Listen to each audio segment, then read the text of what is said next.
Hello, everybody. Dave Neal here, stand-up comic host of Bachelor Nation News. Katie Thurston has entered the arena with regards to the story of the Bachelor in Paradise person who was spotted in Rome. This is a spoiler, so click away if you don't like spoilers. Oh my gosh, to be able to go, oh my gosh, Dave, you're giving this story away. Literally, aliens know about this story. The spoiler's out. We're going to get into it. Follow me on Instagram at DNeals. I'm going live right after this on Patreon, patreon.com/Dave Neal.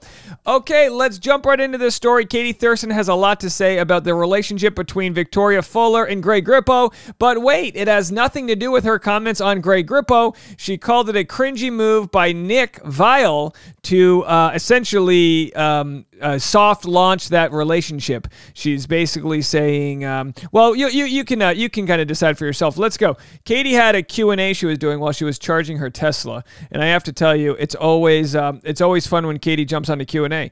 Someone says, "What's the love life like?" She says, "Truthfully, more fun than being the Bachelorette, taking my sweet, sweet time and meeting some pretty great people along the way. Do you have negative feelings towards the Bachelor franchise?" She said, "I feel in a pretty good place overall. Like sometimes even I forget I was on the show. Thoughts on Greg Grippo and Victoria Fuller?" Someone had messaged her, "How are you feeling about Greg and Victoria, or could you care less?" She said, "Laugh out loud, literally could care less." Now, Nick, I think she's supposed to say couldn't care less. Like, she could care less would mean she cares more, and she's like, oh, I wish I could care less. But I understand the point, Katie. We got you. Now, Nick, on the other hand, posting the video of them is a weird, cringy move. Laugh out loud. Also a text from today. So if you're not familiar with this story, it's probably been the biggest story of the year as far as an ongoing soap opera goes.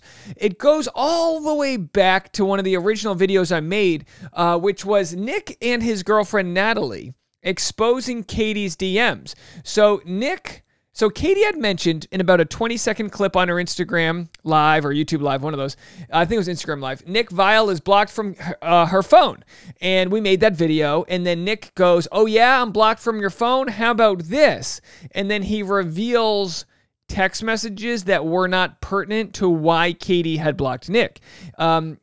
Basically, Natalie takes a victory lap and says, "Oh yeah," and they sort of call out Katie with text messages, which was obviously private things that Katie had said to Nick.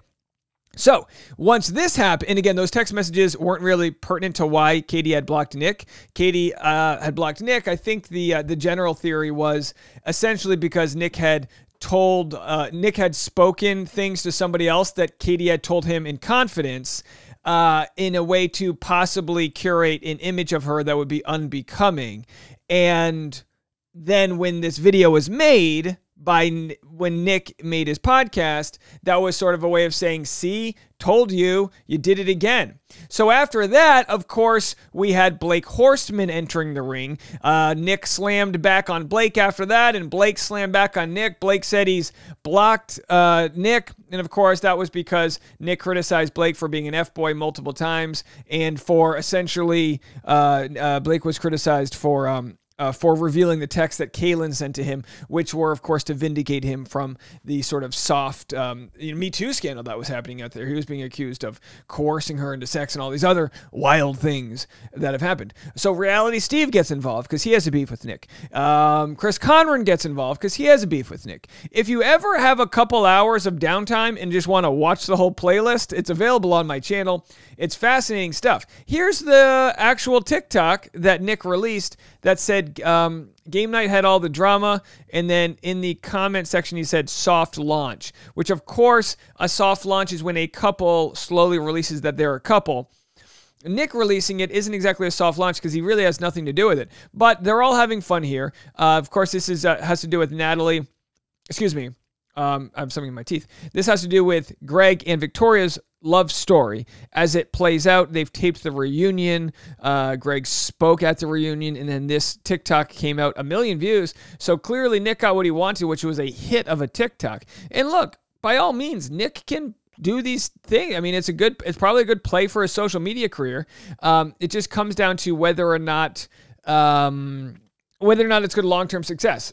as far as like, will he lose credibility with other Bachelor couples? I don't know. I don't think it changes anything that's going on within the community. There's just clearly a rift between those that don't have beef with Nick and those that do. It can pretty much be divided into two different groups of people: somebody who has beef with Nick and somebody who doesn't, and that's fine too.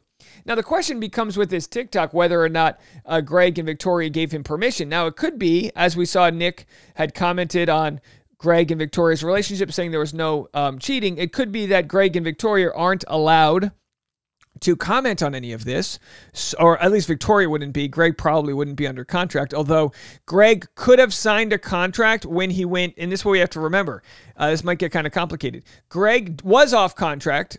Generally speaking, these contracts end unless it was extended, but usually doesn't happen for contestants. So Greg was off contract. But now that he went on the Bachelor in Paradise reunion, and boy, this could be some real conspiracy stuff here.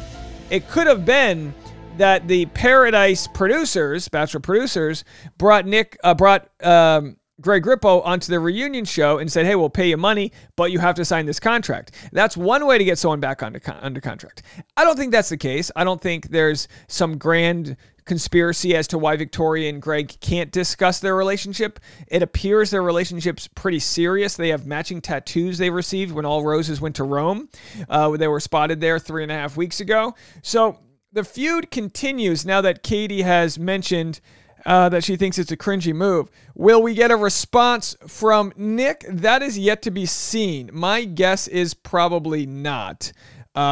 Here's what Katie had to say last, as we also acknowledged Rachel Recchia snapped back at Nick. So a lot of damage being done on this social media front here with Nick and the more recent generation of contestants. Saw that Nick said Rachel Recchia clapped back at Nick. We shared this a few days ago. So Nick basically said she was smiling as she dumped Avon. So clearly this means she strung him along and she actually liked the other guy better. And of course, Rachel Recchia, well, here's what Nick said. Every breakup. Being the Bachelorette or the Bachelor is an incredibly hard position to be in. You're trying to find love for yourself with the pressures of an engagement. So broken clocks right twice a day. He gets a few things right there, but to assume that her smile meant something, when you assume that honestly, you make an ass out of you and me. So let's not assume anything. She responds and said, Avon and I had a nice moment at the door after something very difficult for both of us. And then Nick goes, people want you on the podcast. And she says, all you're doing here is encouraging a space to kick me when I'm down based on assumptions.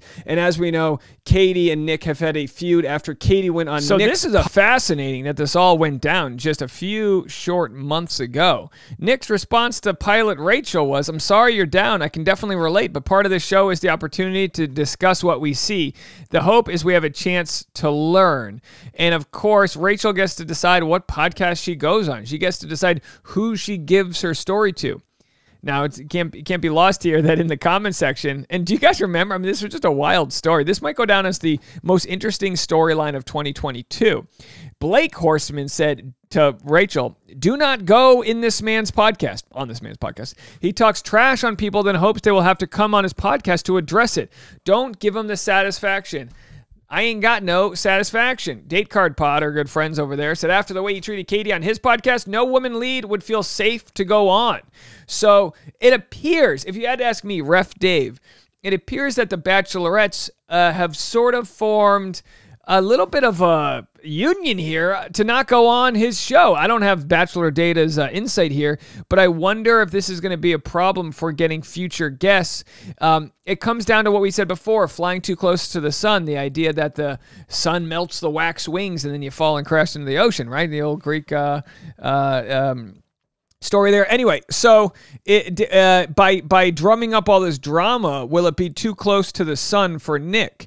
Or is it just the decision he decides to go in? We see this in the wrestling world by playing the heel. The heel is the villain. Does he just go full villain? I say go full villain. Go full villain. Call everybody out. Those that'll come on the show will come on the show, and those that won't. I kind of make my bread and butter by just trying to treat everyone as if we were all at the same cocktail party. Now, that doesn't mean I treat everyone equally. There's plenty of people like that I listen to their podcast and I roll my eyes. The audio quality's trash. There's this issue. There's that issue.